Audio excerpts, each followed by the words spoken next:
Hello, glad to see you on the channel. Subscribe, give a like, and don't forget to leave a comment. Enjoy watching. You're just not a team player. That's what Carl said, standing there in front of half the department, holding his overpriced coffee like he was about to deliver a TED Talk. I stood there, eyebrows slightly raised, trying to decide if I'd misheard him. Nope. Those were the actual words that came out of his mouth, loud enough that Cheryl from finance popped her head up like a prairie dog 2 cubicles down. A few others suddenly found their screens fascinating. Carl didn't stop there, of course. He never did. The man loved to hear himself speak. "You're obviously talented," he continued, all smiles and crocodile charm. "But we're fostering a new kind of culture here, and honestly, the way you've been operating, it's siloed, not collaborative." Now here's the thing. I had worked at that company for 7.5 years, showed up early, stayed late, took the projects no one wanted, volunteered for Hell Week rollouts. I was the guy who answered the 2 a.m. calls when the server hiccuped. And I did all of it without once marching into HR with a complaint. I wasn't flashy, I wasn't political. I just kept the ship floating while everyone else pretended they were too busy steering. And now, here I was, being publicly gut-punched by a guy who'd been on the floor for all of 3 months. A guy who once asked me what redundant failover meant in front of the CTO. I guess I should have smiled and nodded, maybe said something soothing about growing pains or embracing agile culture. But I didn't. I smiled, all right, but it was the kind of smile that makes people nervous. Then, without a word, I reached into my pocket, pulled out my badge, and handed it to him. Just like that. That badge had been on my belt longer than most of the people in that building had been married. I didn't even look at Carl, just placed it in his hand like it was a dead bird someone found in their backyard. He didn't know what to say, which was rare for him. The room went dead quiet. Even Cheryl stopped fake typing. Then I turned, walked out of the conference room, and never looked back. But here's the thing. Walking away wasn't the end. Not by a long shot. On my way out of the building, past the receptionist who gave me that sad, polite smile like I'd been voted off the island, I sat down in my car, closed the door, and finally exhaled. 7 years. 7 years of pouring myself into something that treated me like a replaceable cog in a machine. I didn't cry. I didn't scream. I just sat there, listening to the engine hum, thinking about the time I missed my kid's birthday because the server room flooded and I was the only one who showed up with a mop. That's when I made the call. It wasn't a dramatic villain-in-a-movie call. No ominous threats, no cryptic ultimatums, just a regular, boring phone call to a number I hadn't dialed in years. But it was the right number, and the right person answered. "Hey," I said. "Yeah, it's me. I'm out. Just happened. I figured you should know.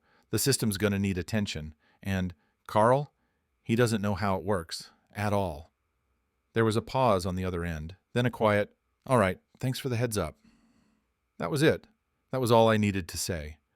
Because here's the dirty little secret Carl never bothered to ask about.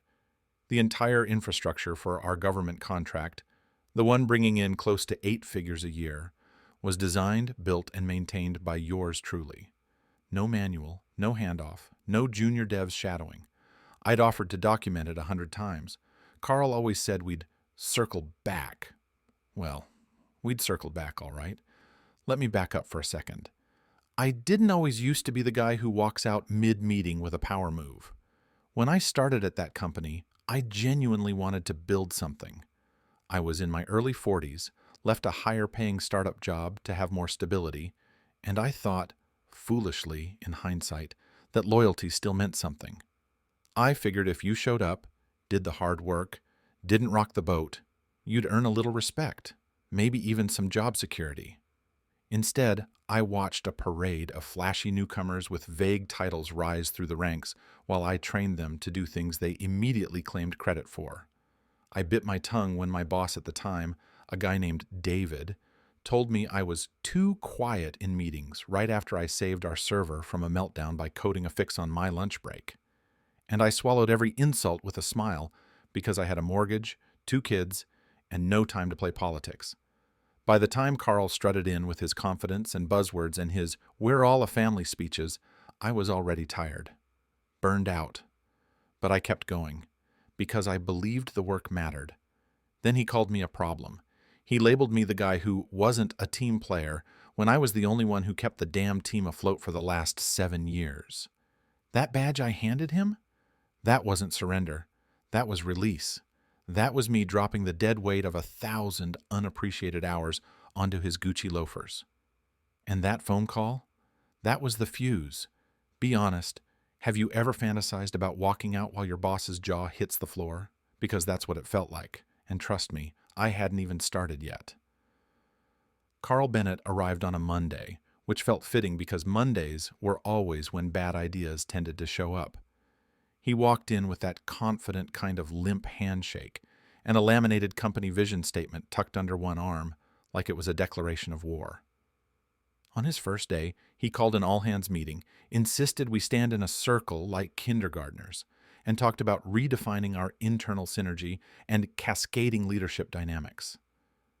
By the 10-minute mark, half the team was trying not to make eye contact, and I was staring at the ceiling, counting water stains to keep from rolling my eyes.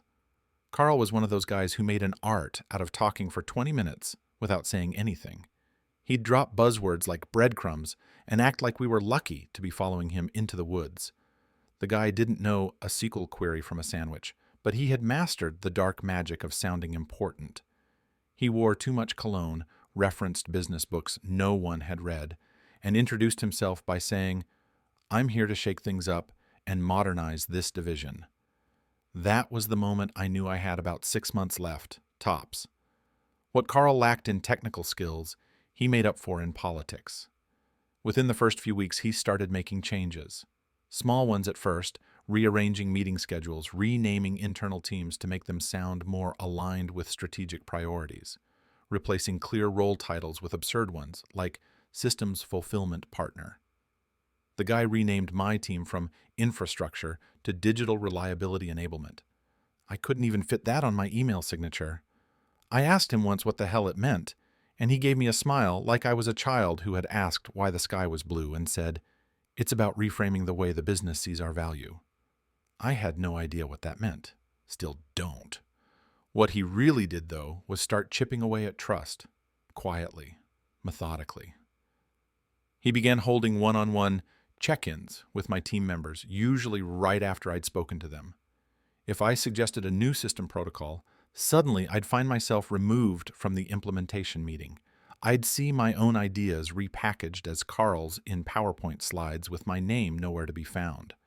I overheard him telling someone from HR that I was resistant to change and uncomfortable with collaboration.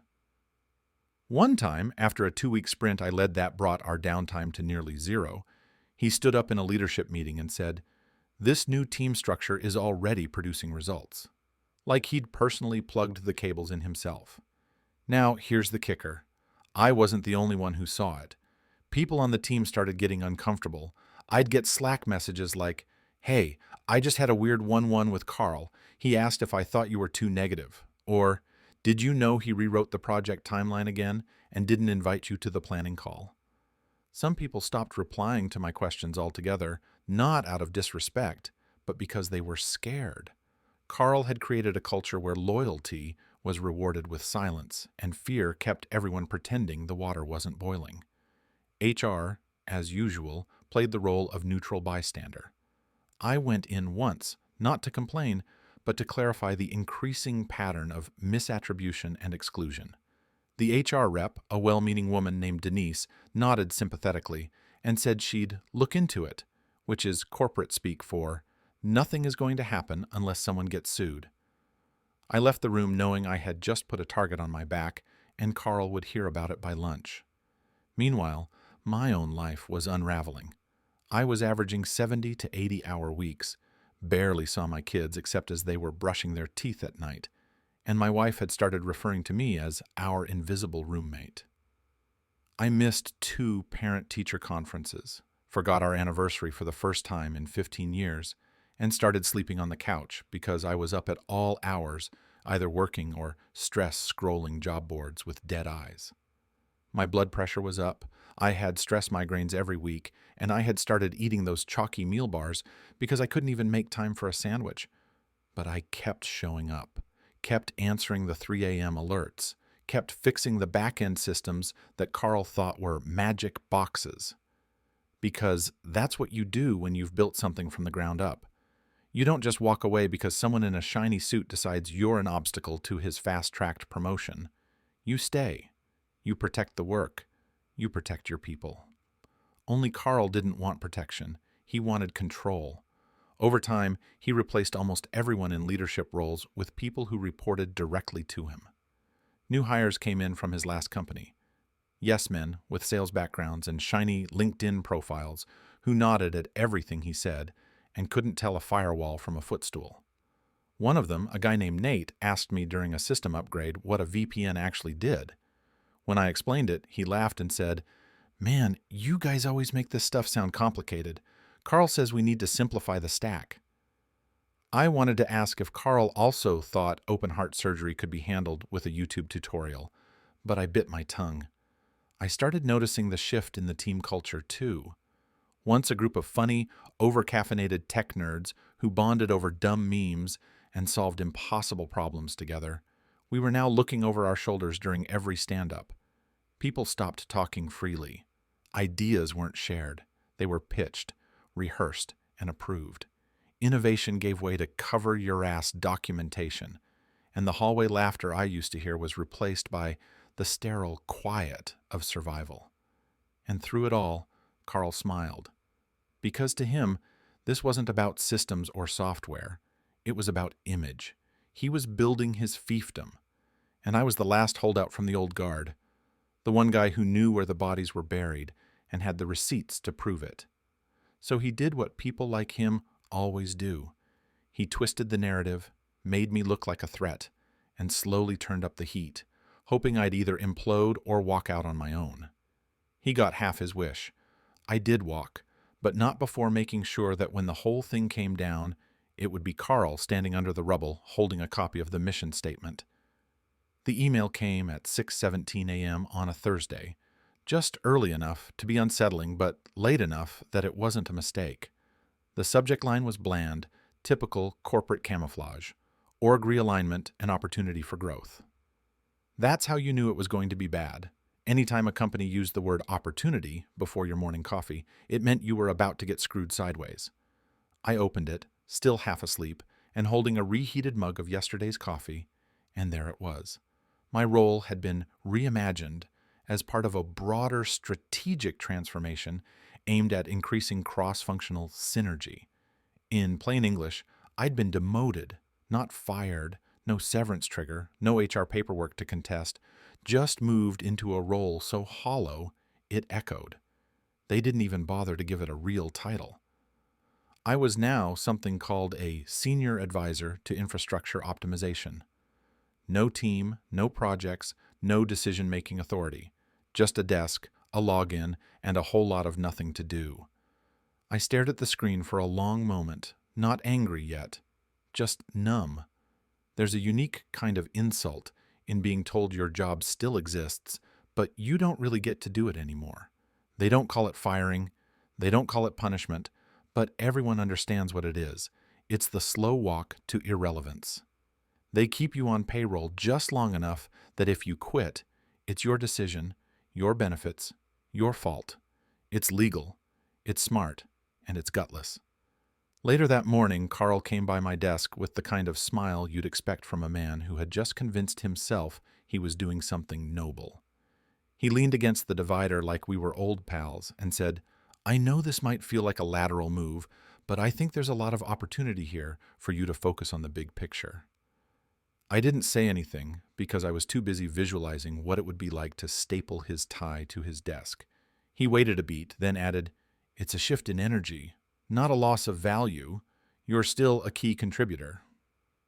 The man had a gift for weaponizing nonsense.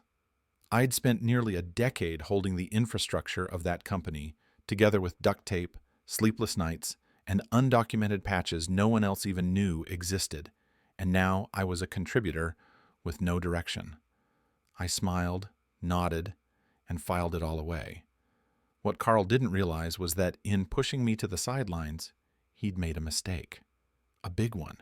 Because while I might not have been the loudest guy in the room, I was the one who built the damn room. I knew every inch of our systems, every line of custom code, every shortcut, every fragile dependency taped together with legacy architecture. And better than that, I knew how all of it connected to the federal contract Carl kept bragging about in those all-hands updates. That contract was the crown jewel of our department. The system that powered it was complicated, messy, and tailored within an inch of its life. It had grown organically over the years, updated in fits and starts, shaped by a dozen real-world problems that never made it into official documentation. And documentation was the key word, because there wasn't any. At least, none that Carl or his cronies had access to. I'd offered to create a comprehensive system map 3 different times under 3 different managers. Each time I was told it wasn't mission critical, or that we'd circle back after this sprint. Carl, in his infinite wisdom, had decided that any time spent writing things down was time wasted not executing on deliverables, which meant, functionally, I was the only person who knew how the thing really worked, and now he had sidelined me without a single knowledge transfer. Over the next week, I showed up, did exactly what was expected of me, and nothing more. I sat in a corner office with a view of the parking garage and watched emails go by with my name mysteriously absent. I saw meetings happen without me. I read status updates that included numbers I knew were fake. Carl and his inner circle were inflating KPIs, fudging uptime metrics, and pulling graphs from the marketing team that looked good in slides but had no grounding in reality. They were building a fantasy, and like all good fantasies, it was fragile. I started collecting things, not in a malicious way, not at first, just quietly, methodically. I backed up old emails, flagged inconsistencies in the reporting, copied down server logs and security audit trails. I still had access to the back end. No one thought to remove it, and I wasn't about to remind them. I wasn't looking for revenge. I was looking for clarity, for proof that I wasn't going crazy, that the things I'd been saying for months were real and documented. But the deeper I looked, the more dangerous it became. I found at least 2 instances where Carl had retroactively edited my performance reviews. He'd changed phrasing, softened language that had praised my leadership, inserted vague concerns about communication style and adaptability. The HR system logs didn't lie. He'd been laying the groundwork for months. That was when the rage settled in. Not the loud kind, not the desk-flipping movie scene anger. The quiet kind, the cold, clinical sort of rage that comes from realizing someone not only underestimated you, but actively sabotaged your name and career because you were inconvenient. I stopped sleeping again, not from overwork this time, but from planning. I started organizing files, making outlines, preparing backup copies. I wasn't sure what I was going to do with all of it yet, but I knew I needed to be ready. And that's when it hit me. I didn't need to destroy Carl. I didn't need to torch the building on the way out. All I had to do was step away at the right moment and let gravity do the rest, because Carl wasn't running a team. He was performing leadership, and underneath his performance was a hollow structure built on jargon and paper-thin metrics. He'd cut me out, cut the foundation loose, and strutted onto a stage he didn't realize was already crumbling. All I had to do was wait for the floor to give out, and maybe make a call or 2. The morning I walked out for good, I didn't bother cleaning out my desk. I didn't box up the cheap ergonomic keyboard I'd bought with my own money, or the faded family photo that had sat just behind the monitor for years, slowly curling at the edges under the office's aggressive air conditioning. I left everything exactly where it was, because in my mind, the minute Carl handed me that dead-eyed little restructuring memo and smiled like he expected me to thank him for the opportunity, everything in that cubicle stopped belonging to me. That wasn't my workspace anymore. That was just the last place I'd been insulted for showing up too many days in a row. I didn't tell anyone I was leaving. I didn't send a final email or give a grand speech. No best wishes or let's stay in touch. I simply walked down the corridor, past the laminated mission statements and half-dead ferns, rode the elevator down with a couple of junior analysts who avoided eye contact like I was contagious, and walked straight into the parking lot like a man heading into retirement, not exile. The sky was overcast, thick and humid, and I remember thinking how fitting it was that even the weather couldn't pretend to be cheerful. I sat in my car for a long time, engine off, staring at the steering wheel with hands that had spent the better part of a decade typing lines of code that made other people rich.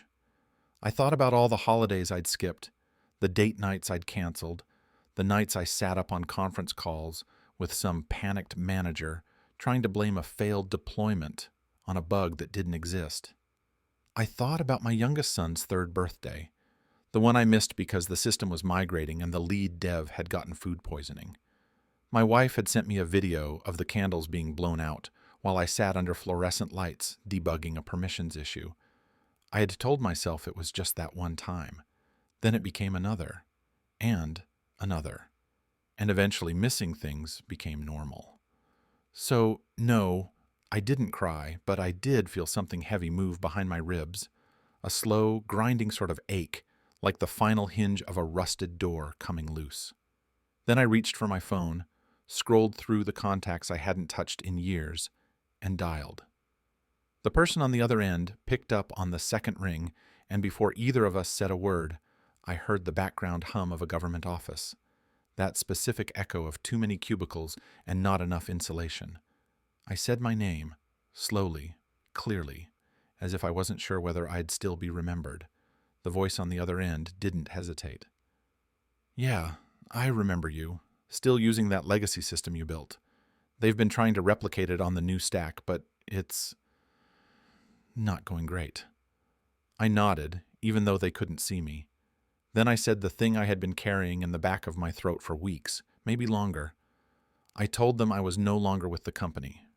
I said it as simply as I could, without bitterness, but with enough weight that it was clear this wasn't just an update. It was a warning. "They don't have documentation," I said. "None of the handoff work got done. Carl thought we'd automate the transition, but there's no roadmap, no access logs, no real backup plan. You're vulnerable." The voice on the other end didn't react with surprise. Instead, there was a pause, a thoughtful, measured silence that told me this wasn't the first time they'd had concerns. Then came the quiet response, spoken in the flat, professional tone of someone who now had a very serious problem. "All right, appreciate the heads up. We'll look into it." And that was it. I didn't go into detail. I didn't rant or accuse or ask for revenge. I just gave them the thread and let them pull it, knowing full well what would unravel when they did. Because here's what Carl never understood. When you deal with government contracts, especially the kind tied to infrastructure and compliance, you don't get to bluff your way through. You don't get to fake deliverables or gloss over risk management with slick presentations. They audit, they document, they ask hard questions. And if they don't get answers, they don't just shrug and move on. They pull funding, cancel contracts, and trigger oversight. They don't care about your culture. They care about results. By the end of that week, I was already hearing whispers. Someone from my old team texted me a screenshot of a meeting invite labeled "Urgent System Compliance Review." Carl apparently was traveling and unavailable for comment. Another message came in from a former colleague saying legal was now involved and that certain back-end logs were being reviewed by external auditors. It didn't take a genius to figure out what was happening.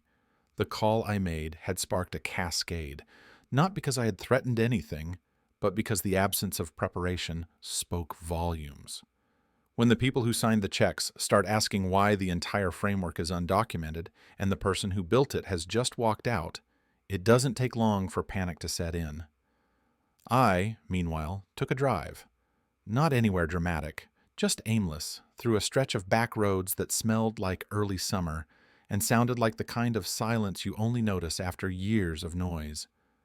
I stopped at a diner, ordered a coffee, sat in the corner booth by the window, and watched the world go on without me for the first time in what felt like a lifetime.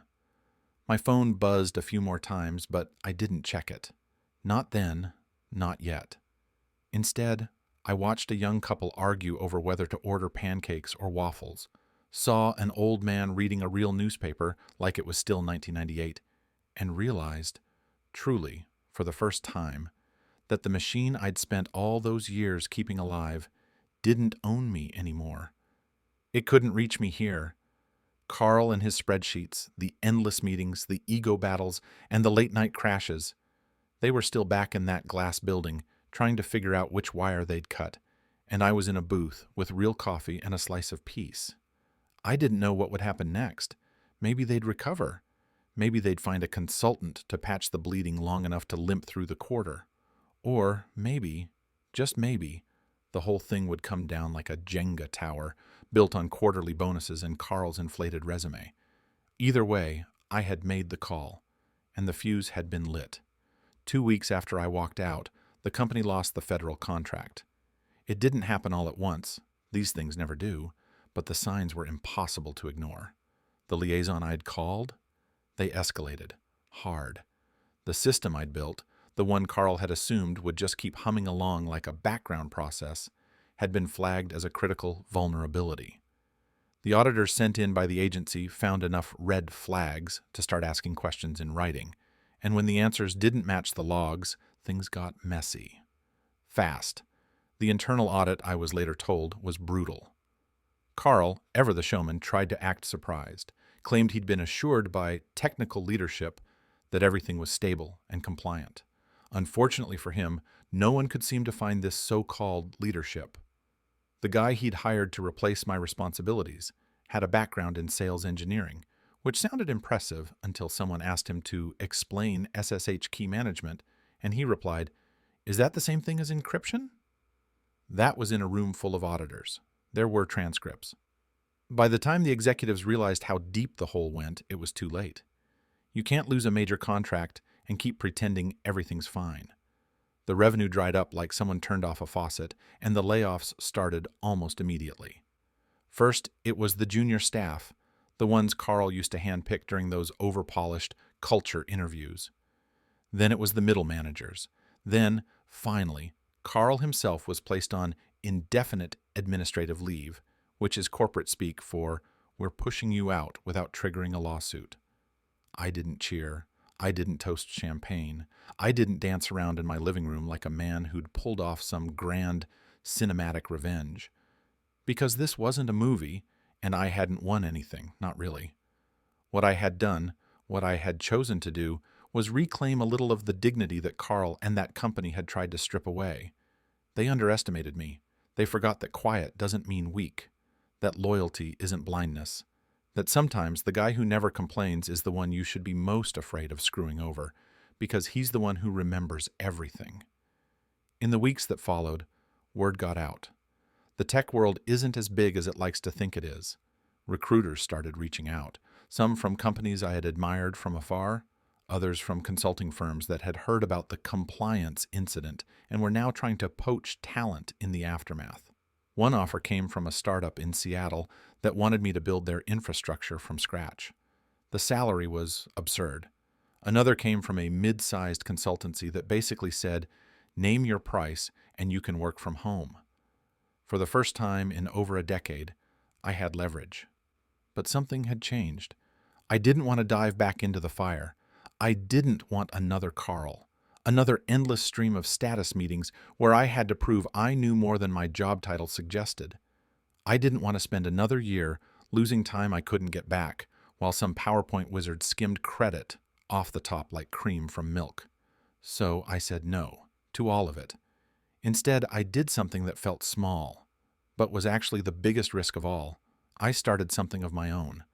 It wasn't flashy, just a quiet little LLC registered from my living room, focused on infrastructure diagnostics and system recovery for small and mid-sized businesses. I set the hours, I picked the clients, I charged what I was worth. My first job came from a referral, someone I hadn't spoken to in 4 years who remembered how I handled a crash on Christmas Eve and said, "You were the only one who picked up the phone. I never forgot that." I smiled when I heard that, not because I needed the praise, but because I finally understood the kind of legacy I wanted to leave. I got to be there for my son's science fair. I took my wife out on a date, a real one, and actually left my phone in the car. I started sleeping again. Real deep sleep, the kind that doesn't leave you waking up in a panic because you forgot to send the 11 p.m. server patch reminder. I started laughing more, eating slower, thinking clearer. And one day, a few months later, I drove past the old office building, the one with the bad coffee, the flickering exit signs, the view of the highway that I used to think was the best I could hope for. The parking lot was half empty. A for lease sign hung limp over the entrance. I pulled into the lot just for a minute. I didn't get out. I didn't need to. I just sat there and thought about how close I had come to staying, to giving them one more year, one more week, one more day of loyalty they hadn't earned. Then I put the car in drive and left without looking back. They say revenge is a dish best served cold, but this wasn't revenge. This was freedom, and it tasted better than anything they ever offered me.